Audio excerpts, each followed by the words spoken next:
Poin yang keempat, orang benar atau orang fasik dan orang berdosa, konsekuensi final menerima balasan atau mendapatkan hukuman. Orang benar atau orang fasik dan orang berdosa. Kita bisa contohkan Bapak Ibu Saudara pada zaman Nuh. Zaman Nuh di mana sebenarnya Tuhan tidak menginginkan manusia itu binasa atau mati di dalam kefasikan. Karena kita berkata Tuhan tidak menginginkan kematian orang fasik, betul? Betul. Tetapi saudara yang dikasihi oleh Tuhan, tapi Tuhan juga tidak mau kita hidup terus di dalam dosa, kita hidup terus di dalam kefasikan. Tuhan mau kita bebas dari situ. Nah, pada zaman Nuh, sebelum air bah datang, Tuhan mengizinkan atau menyuruh, memerintahkan Nuh membuat bahtera, sehingga siapapun mereka, baik dalam keluarga Nuh maupun orang lain, datang untuk mendengarkan firman yang disampaikan oleh Nuh dan percaya bahwa nanti ada datang air bah, mereka ikut bersama-sama dengan Nuh masuk di dalam bahtera, mereka tidak binasa. Tetapi sangat disayangkan hanya Nuh dan keluarganya saja. Betul? Kalau Nuh tidak mengikuti perintah Tuhan, kira-kira dia selamat atau tidak? Tidak mengikuti perintah Tuhan dengan membuat bahtera, otomatis dia juga binasa. Amin. Makanya memang benar Alkitab berkata, kalau orang benar menerima balasan di atas bumi, lebih-lebih orang fasik dan orang berdosa. Contoh yang kedua mengenai Sodom dan Gomora. Di situ ada seorang benar yang bernama Lot, yang memiliki istri dan 2 anak, betul? Kedua anaknya itu perempuan. Sebelum Tuhan mencungkir balikkan Sodom dan Gomora oleh karena dosa yang sangat mengerikan di mata Tuhan, Bapak Ibu Saudara, Tuhan mengutus beberapa malaikat ke sana, Bapak Ibu Saudara, tapi mereka tidak mau mendengarkan. Bahkan Abraham pun menaikkan syafaat, tapi tidak ada seorang pun yang bertobat. Dari keluarga Lot, tidak semuanya selamat. Ada istrinya yang masih menoleh ke belakang, yang masih melihat kehidupan fasik, dia masih menginginkan untuk hidup di dalam kefasikan. Dan akhirnya dia menjadi tiang bendera. Amin.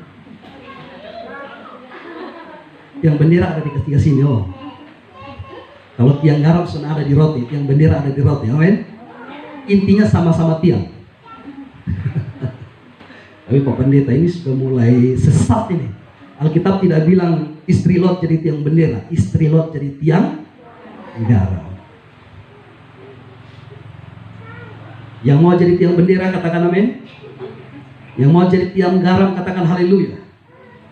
Kita harus menjadi orang benar, amin, bukan orang fasik. Kita buka dulu Mazmur 10 ayat 4. Kita akan melihat bagaimana kehidupan orang fasik.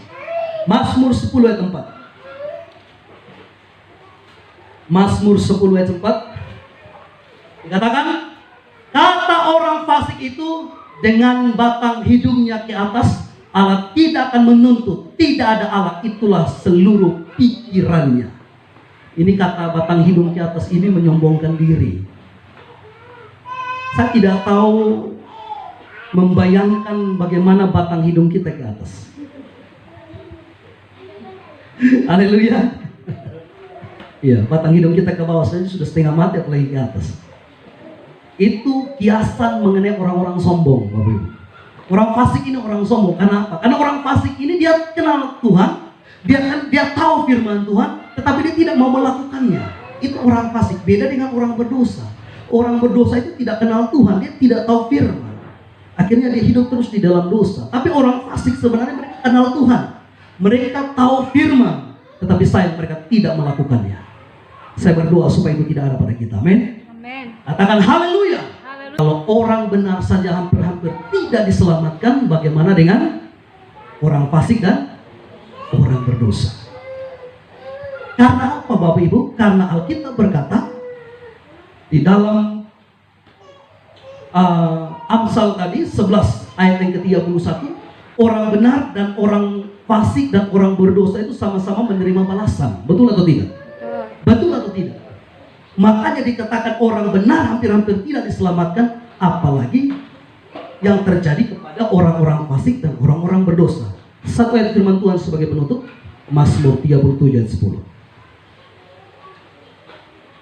Mazmur 37 ayat 10.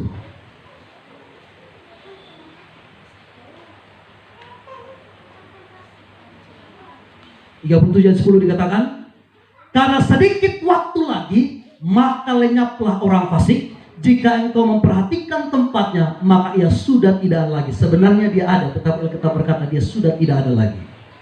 Itu artinya saudara, tetap saudara dan saya memilih untuk hidup sebagai orang-orang benar.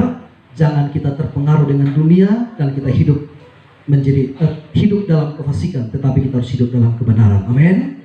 Supaya konsekuensi final yang kita dapatkan itu adalah hal-hal yang baik yang datang dari Tuhan. Kita mainkan firman Tuhan dan mari kita tutup Alkitab kita.